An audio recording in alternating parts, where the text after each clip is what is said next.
Hello friends, welcome back to my channel listen to stories. पिछले episode में हमने जाना था मीराबाई ने वैद्य जी को जीवन दान दिया और राणा विक्रमादित्य ने मीरा के शयन कक्ष से पुरुष के आवाज सुनकर मीराबाई पर तलवार चलाया, परंतु तलवार मीराबाई के शरीर से आर पार हो गया। ये देखकर राणा डर गया और वहां से भाग गया। तो चलिए जानते हैं आगे क्या हुआ। महाराणा का सम्मान मानो दांव पर लग गया हो। उनका भोजन कम हो गया, उन्हें कुछ भी न सुहाता। वे अकेले बैठकर सोचने लगे, एक स्त्री ने मुझे हरा दिया। अवश्य ही जादू जानती है वो, अन्यथा मेरी तलवार के झटके से तो घोड़े और हाथी भी कट जाते हैं। ये बेत बनासी स्त्री क्या बड़ी बात है, पर अब तो बात खींच गई है। देखता हूं बकरे की माँ कितने थावर टालेगी। मेड़तिनी, तुझे मरना पड़ेगा, सुन, तने मरना पड़ेगा। उनकी मुट्ठियां बंद हो गई, आंखें लाल हो गई और वे दांत पीसकर बारंबार कहने लगे, तुझे मरना पड़ेगा। हाँ हाँ सुन मेड़तिनी, तुझे मरना पड़ेगा। राजमाता हाड़ी जी ने पूछा, क्या हुआ कि आप खाना नहीं खाते? बाई हुकुम, वो मेड़तिनी मेरा काल है, कहते हुए राणा का गला भर आया। महाराणा ने उस रात की सारी बातें कह सुनाई। राजमाता हाड़ी जी ने कहा, उनके भक्ति का प्रताप है हुकुम, आप व्यर्थ क्यों उलझते हैं उनसे? महाराणा की आंखों में आंसू भर आए। बाई हुकुम, आप भी यही फरमाने लगी? वह कोई मोहिनी मंत्र जानती है, उसने जीजा हुकुम को भी वश में कर लिया है और अब आप भी उसकी ओर से बोलने लग गई हैं। राजमाता हाड़ी जी ने कहा, ऐसी बात मत फरमाओ, मैं आपकी माँ हूं और मेरे लिए आपसे बढ़कर प्रिय दूसरा कौन होगा। इतने पर भी उचित बात तो कहनी पड़ेगी ना। वो आपकी माँ के बराबर बड़ी भाभी है, सम्मान तो शत्रु का भी करना चाहिए। उन्हें नजरअंदाज कर दीजिए, मानो वे जगत में है ही नहीं। राणा ने कहा, ये कैसे हो सकता है बाई हुकुम? बाई हुकुम, अब तो बात ठन गई है, या तो मैं रहूंगा या भावीसा। हाड़ी रानी ने आश्चर्य से कहा, ये क्या फरमाते हैं आप? राणा ने कहा, हाँ बाई हुकुम, मुझसे अब सहा नहीं जाता। थोड़ी देर सोचकर महाराणा ने मां की ओर देखा। भूत महल में क्या सचमुच भूत रहते हैं? हाड़ी रानी ने कहा, कहते तो यही है कि जो उस ओर जाता है वो मर ही जाता है। राणा ने कहा, आप भाविसा के साथ वो भूत महल देखने को पधारे और महाराणा हंसे। रतन सिंह जी की माता राजमाता धनाबाई की दासी ने आकर निवेदन किया, कुंवरा निसा हुकुम, दाता हुकुम ने हुजूर को याद फरमाया है, किस समय आऊं आपको लिवाने के लिए? मीरा ने कहा, दिन ढलने पर मैं स्वयं ही उपस्थित हो जाऊंगी। रात को जब मीरा सास जी के महल में पधारी तो वहां सभी राज परिवार की स्त्रियां उपस्थित थीं। मीरा ने अपनी सासों के चरणों में सिर झुकाया और देवरानियों को आशीर्वाद दिया। सबके यथास्थान बैठ जाने पर राजमाता धनाबाई ने फरमाया, और सभी तो कहीं ना कहीं इकट्ठे होते और मिलते ही हैं, किंतु बेननी, तुमसे मिलना सहज नहीं हो पाता। इसी कारण सोचा कि 2 घड़ी बैठकर बात ही करेंगे। छोटी राजमाता हाड़ी जी ने हंसते हुए कहा, अरे भाई, भक्तों का भगवान से पिंड छूटे तो दूसरा याद आए ना। कभी हमें भी याद कर लिया कीजिए कि हमारा भी उद्धार हो। मीरा ने हाथ जोड़कर निवेदन किया। प्रभु समर्थ है हुकुम, उद्धार उनकी कृपा से ही होता है। तभी एक दासी ने निवेदन किया मीरा से, मुझे आज्ञा हो तो कुंवरानी सा से कुछ पूछना है। मीरा ने हंसकर कहा, पूछो ना, ऐसी कौन सी बात है जिसके लिए अलग से हुक्म लेना पड़े। दासी ने कहा, मेरी बहन की बेटी को भूत लगा है हुक्म, वो दिन प्रतिदिन दुबली होती जा रही है। बहुत टोटके किए किंतु उस पर कुछ भी असर नहीं हुआ। मरने के बाद क्या सचमुच मनुष्य भूत बनता है हुक्म? यदि बनता है तो वो दूसरों के सिर क्यों लगता फिरता है? क्या हमको भी कभी भूत बनना पड़ेगा? मीरा ने कहा, भूत ही क्यों, जगत में जितने भी प्राणी दिखाई देते हैं वे सब मनुष्य योनि से निकले जीव हैं। मानव जीवन में किए गए कर्मों का फल भोगने के लिए ही दूसरी योनि बनी है। अब रही दूसरों को लगने की बात, सो मरने के पश्चात भी स्वभाव तो साथ ही रहता है। मन साथ रहने से तृष्णा बनी रहती है, उसी तृष्णा के वश होकर वो लोगों के पास जाता है। हाड़ी जी ने कहा, तभी भूत महल की ओर कोई नहीं जाता। जो भी जाता है वो या तो बीमार हो जाता है या मर जाता है। मीरा ने उनसे कहा, भगवान के नाम से भूत पास नहीं आते हुकुम। राम राम कहता हुआ मनुष्य कहीं भी जाए, भूत प्रेत किसी के मजाल नहीं उसके समीप आने की। हाड़ी जी ने आश्चर्य से पूछा, सच फरमा रही हैं आप?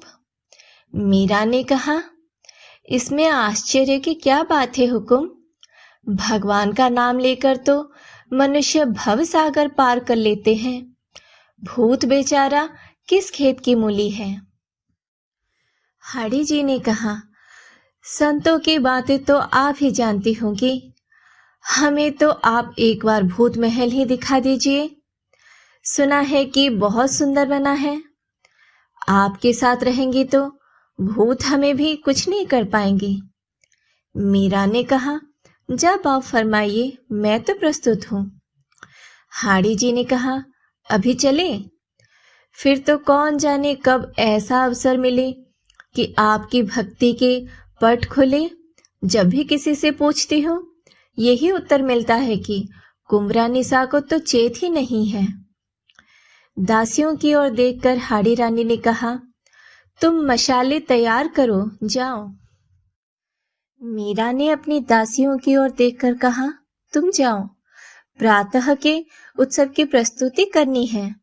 मैं बुझिसा हुक्म के साथ जा रही हूँ, फिर यहीं से किसी के साथ आ जाऊंगी।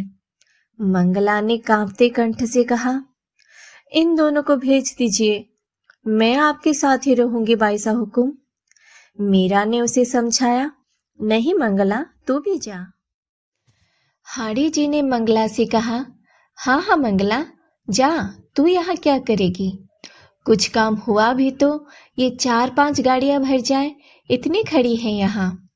हाड़ी जी और उनके साथ 50-60 स्त्रियां मीरा को लेकर भूत महल की ओर चली। मीरा की दासियों ने सारी रात आंखों को राह में गड़ाए गड़ाए ही काट दी। ब्राह्म मुहूर्त लगते ही चंपा और चमेली राजमाता धन्नाबाई के पास दौड़ गई। बुझिसा हुकुम, मेरी बाईसा हुकुम कहाँ है? वे राजमहलों में नहीं पधारी। राजमाता धन्नाबाई चौंक कर पूछी, हैं? महलों में नहीं पधारे तो कहाँ गई? उन्होंने दासी भेजकर हाड़ी जी के महल में पूछवाया। वहां से उत्तर आया कि भूत महल से लौटते हुए द्वार तक हमारे साथ ही थी, फिर अचानक लोप हो गई। हमने सोचा कि भक्त है, इनकी माया कौन जान सकता है। ये सुनकर मीरा की दासियां रो पड़ी। उनकी आंखों से चौधारा छूट गई। हिलकियां लेते हुए वे बोली, बुझी सा हुक्म, मुझे भूत महल में जाने की आज्ञा दीजिए। अवश्य ही 22 हुक्म को उसमें बंद कर दिया गया है। राजमाता ने कहा, तू कहाँ जाएगी और कैसे जाएगी? वहां की चाबियां तो श्री जी के पास हैं। वे भी रात को भूत महल पधारे थे, ऐसा सुना है। ये सुनकर दासिया और जोर जोर से रोने लगी।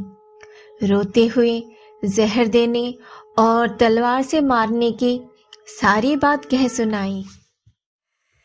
राजमाता धन्नाबाई ने दासियों को आश्वासन दिया, मुझसे जो हो सकेगा सो करूंगी। दासियां रोती हुई चली गई। राजमाता ने उदय कुंवर बाई साहब को बुलाकर कहा। उन्होंने जाकर श्री जी से पूछा। महाराणा ने कहा, ताले तो मेरे हाथ से बंद किए गए हैं जीजा हुकुम। भाभी सा तो बाई हुकुम से बात करते ही लोप हो गई थी। दिन ढलते ही राजकुमार बनवीर मीराबाई के महल की ओर से गुजरा। वहां से मीराबाई को कैसे भूत महल में बंद कर दिया गया है जानकर सलुम्बर बाबा जी के पास चला गया। सलुम्बर बाबा जी ने महाराणा विक्रमादित्य से निवेदन किया, भूत महल की चाबियां बख्शे सरकार। राणा ने कहा, क्यों, किस लिए? सलुम्बर बाबा जी ने कहा, कुमरानिसा मेड़तिनी जी अपने महल में नहीं है। सुना है कि सभी रानियों के साथ वे भी भूत महल पधारी थी, वहां से लौटकर महल में नहीं पधारी। आज 5-6 दिन हो गए। एक बार भूत महल में देख लिया जाए, कहीं भूल से उसी के किसी कक्ष में न रह गई हो।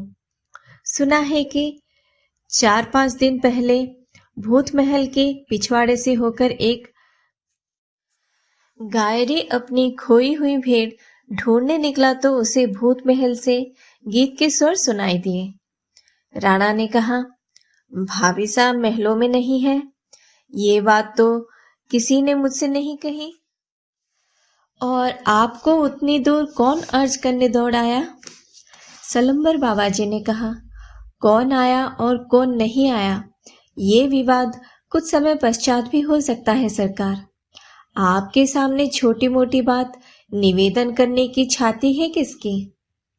रावत जी नहीं चाहते थे कि महाराणा चिढ़ जाए, इसलिए अपना और उनका सम्मान बचाते हुए काम की बात कर लेना चाहते थे। महाराणा ने हंसकर कहा, और किसी की छाती हो न हो, आपकी तो है। सलुम्बर बाबा जी ने कहा, सो तो आपकी कृपा है हुजूर। समझ में नहीं आता कि घर में से मनुष्य लोप हो जाए और हमें ज्ञात ही नहीं होता। बाहर का तो राम ही जाने। महाराणा ने कहा, ज्ञात तो सब कुछ है काका जी, पर हम नाम ही नहीं लेते। भक्तों की बात कौन करे? हमारी तो पहले भी बहुत बदनामी हो चुकी है। स्त्रियों का कहना है कि लौटते समय पुल पर ही भाभी सा लोप हो गई। सलुम्बर बाबा जी ने कहा, ज्ञात क्यों ना होगा? सुना है कि सरकार स्वयं पधारे थे वहां। जो भी हुआ होगा सरकार की नजरों से गुजर कर ही हुआ होगा। चाबियां बख्शे तो एक बार जांच कर ले। लोप हो गई हो तो बड़ी खुशी की बात है, अन्यथा जीवित मृत जैसी भी होगी मिल ही जाएगी। राणा ने कहा, आप क्यों कष्ट करते हैं, मैं स्वयं जाकर देख लेता हूं। सलुम्बर बाबा जी ने कहा, ऐसा क्यों फरमाते हैं सरकार, हम तो सेवक हैं। आधी रात को भी याद फरमाए तो सिर के बल दौड़ आएंगे। यदि पधारने की सरकार की इच्छा है तो अवश्य पधारे। भूत महल के नाम से यूं ही पिंडलियां कांपती है। एक से अधिक हो तो हृदय में बल रहेगा। पधारना हो। रावत जी उठ खड़े हुए। महाराणा ने चाबियां फेंक दी उनके सामने। किसी और थाह न पाकर उन्होंने कहा, लो ये चाबियां, सचमुच कहीं भीतर रह गई होगी तो सब मेरे माथे आ जाएंगी। भूत महल के धूल भरे कक्ष में भूमि पर पद्मासन लगाए नेत्र बंद किए मीरा विराजित थी। उनके तेज से वो अंधेरा कक्ष देदीप्यमान हो दपदप कर रहा था। द्वार खोलते ही सलुम्बर के रावत जी और साथ आए सेवक चौंक कर चार पद पीछे हट गए। सबकी आंखें फटी की फटी रह गई। उन्होंने कभी मीरा को खुले मुंह नहीं देखा था। आज यह अलौकिक रूप और तेज देखकर उनके नेत्र और मुख खुले के खुले रह गए। कुछ क्षण पश्चात रावत जी ने अपना आपा संभालकर उनमें से एक आदमी को मीरा के महल की ओर दौड़ाया, दासियों को और रथ को लाने के लिए। अपनी स्वामिनी को इस अवस्था में ऐसे स्थान पर देखकर दासियों की आंखों से आंसू झरने लगे। रावत जी के धैर्य देने पर उन्होंने ध्यान मग्ना मीरा को उठाकर रथ पर विराजित किया। दो दासियां मंगला और चंपा रथ में बैठकर उन्हें थामे रही। रथ के पर्दे गिरा दिए गए। बाकी दासियां और सेवक साथ चले।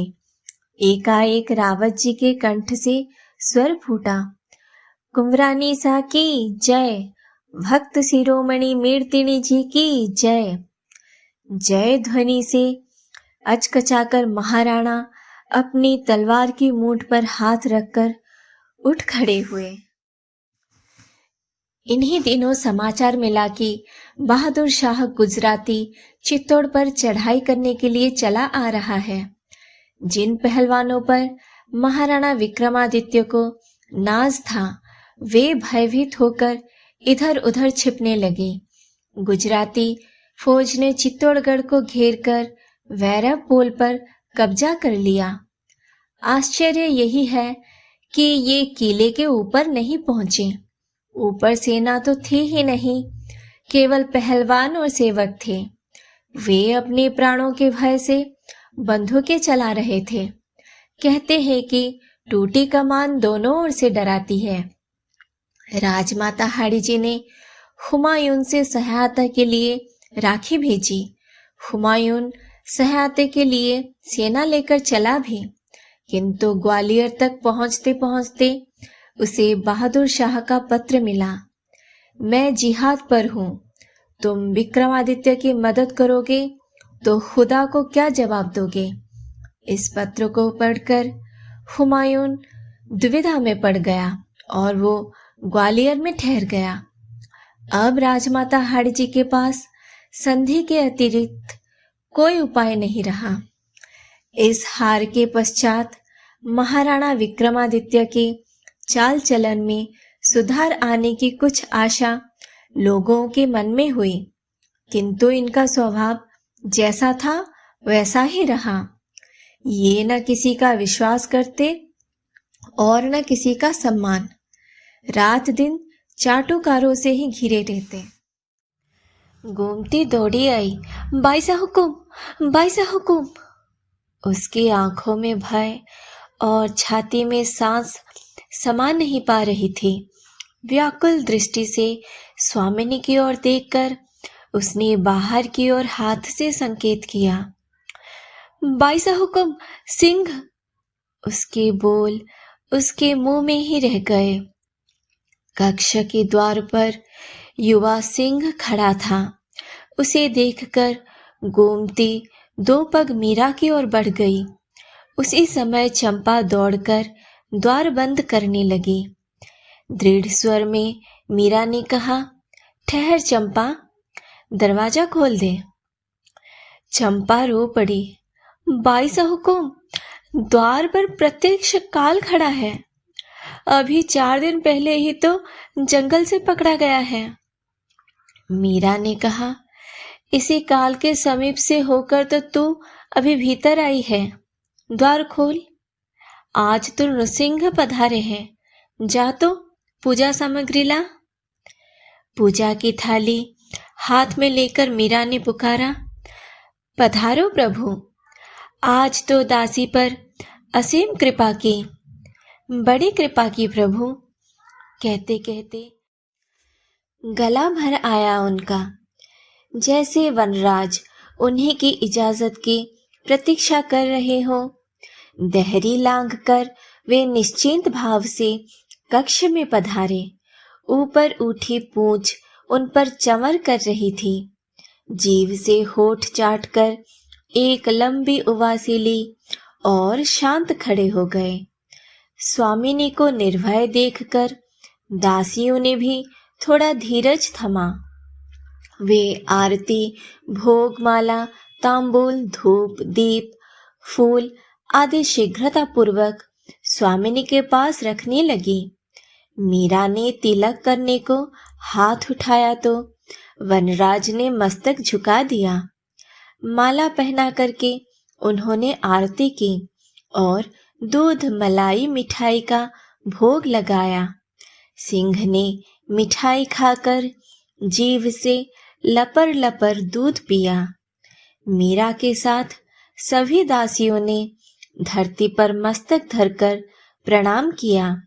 सिर झुकाकर सिंह ने मीरा का सिर सूंघा और पलटकर चल पड़ा। देहरी के पास खड़े होकर सिंह ने सिर घुमाकर मीरा की ओर देखा। मीरा ने हाथ जोड़कर सिर झुकाया। उसी समय पहरे वाला भैरू सिंह दौड़ आया। मेरी भूल क्षमा हो सरकार, मुझे अन्नदाता हुक्म ने याद फरमाया था। अभी लौट आऊंगा यही सोचकर बिना किसी अन्य को पहरा सौंपे चला गया। लौट कर देखा, तभी बाहर से सिंह के दहाड़ने की आवाज आई। भैरू अपनी बात अधूरी छोड़कर उधर भागा। वहां जाकर उसने देखा कि बाहर पिंजरा लाने वाले को सिंह ने दबोच कर मार डाला है। फिर एक बार जोर से दहाड़ मारकर सिंह ने छलांग भरी और वन की ओर दौड़ चला। भैरू भी दौड़कर भीतर आया और स्वामिनी के चरणों में जा गिरा। आज मेरी चूक के कारण ये विपत्ति आई। उन्होंने नीचे बैठकर उसके सिर पर हाथ रखा। वैरू, क्या पुरस्कार दूं तुझे भाई? तेरे कारण नरसिंह भगवान के दर्शन मिले। दुख मत कर मेरे वीर, उठ प्रसाद ले। चंपा, प्रभु के पधारने का उत्सव मनाओ। दासियों ने मीरा से गुहार लगाई मेरता वापस चलने के लिए। महाराणा के मन का परिताप परिवार के पारस्परिक संबंध को संतप्त बना रहा था। सौहार्द से शून्य वातावरण को देखकर मीरा के मन की उदासीनता बढ़ती जा रही थी। परिवार के विकट परिस्थिति में क्या किया जाए, किससे राय ली जाए, कुछ सूझ नहीं रहा था। राम भक्त गोस्वामी तुलसीदास जी की भक्ति महिमा और यश चर्चा सुनकर मीरा ने उन्हीं के पास पत्र लिखा। उत्तर में तुलसीदास ने लिखा,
राम के मणियत नाते नेह राम के मणियत सुहृद सुसेव्य जारो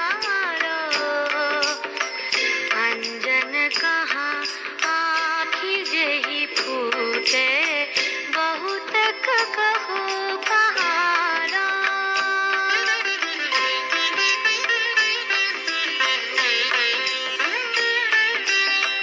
तुलसी सो सब भांति परमहित पूज्य प्राण के प्यारो तुलसी सो सब भांति परमहित पूज्य प्राण के प्यारो जासो होय सदैव राम पद जासो होय सदैव राम पद ये तो मतो हमारो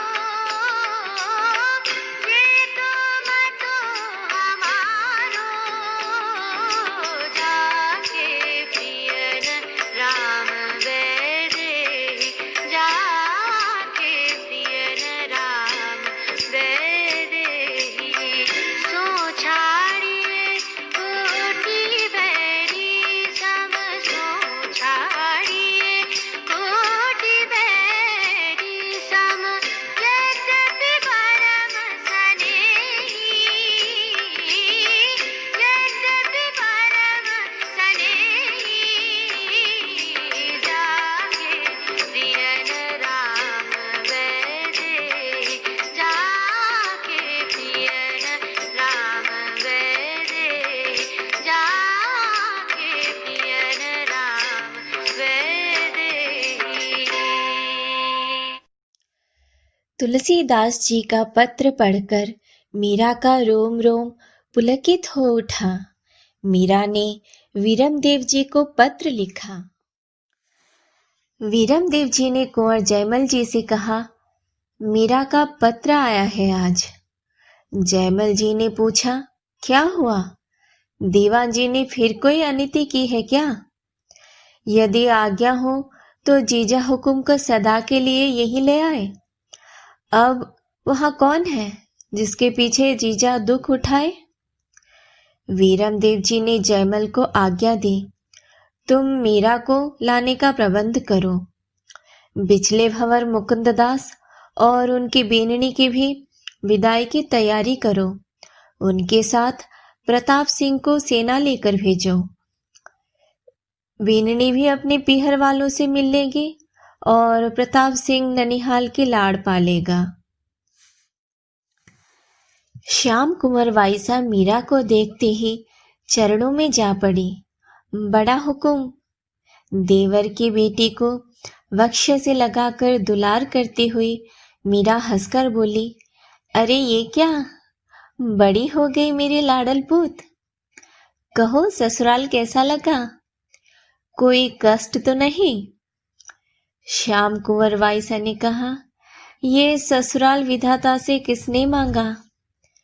मीरा ने हंसते हुए कहा, कौन जाने भाई, कम से कम मैंने तो नहीं मांगा था। और दोनों ही माँ बेटी खिलखिलाकर हंस पड़ी। अपने हाथ से मीरा ने बेटी को खिलाया पिलाया, फिर कहा, स्नान विश्राम करके काकी सा दादी सा सबसे मिलाओ। श्याम कुंवर वाइसा ने कहा, मेरे तो सारे प्रियजन और सगे संबंधी ये चरण ही है बड़ा हुकुम। आपका हुक्म है तो सबसे मिल आऊंगी। वहां सुना करती थी कि काको सा हुक्म आपको बहुत दुख देते हैं। बहुत रोती थी। अपने माता पिता तो मुझे स्मरण ही नहीं है। मैंने तो आपको और दादी सा को ही माता पिता जाना है। वो अपनी बड़ी माँ की गोद में सिर रखकर सिसकने लगी। मीरा ने कहा, बेटा तुम मुझे बहुत प्रिय हो। तुम्हारी आंखों में आंसू मुझसे सहे नहीं जाते। उठो, नहा धो करके दादी सा के पास जाओ। उनके तो देखने को एक तुम ही हो। यहाँ रहो तब तक उन्हीं के पास रहो। अपने स्नेह से उनकी छाती ठंडी करो। मैं तो मेड़ता साथ चल ही रही हूँ। श्याम कुंवर वाइसा रथ में बैठकर दासियों के साथ पीहर के परिवार से मिलने के लिए चली गई। तो दोस्तों, मिलते हैं अगले वीडियो में, जिसमें मैं आपको आगे क्या हुआ बताऊंगी। If you like this video, then like and subscribe to my channel and press the bell icon to get the notification as soon as a new video is posted.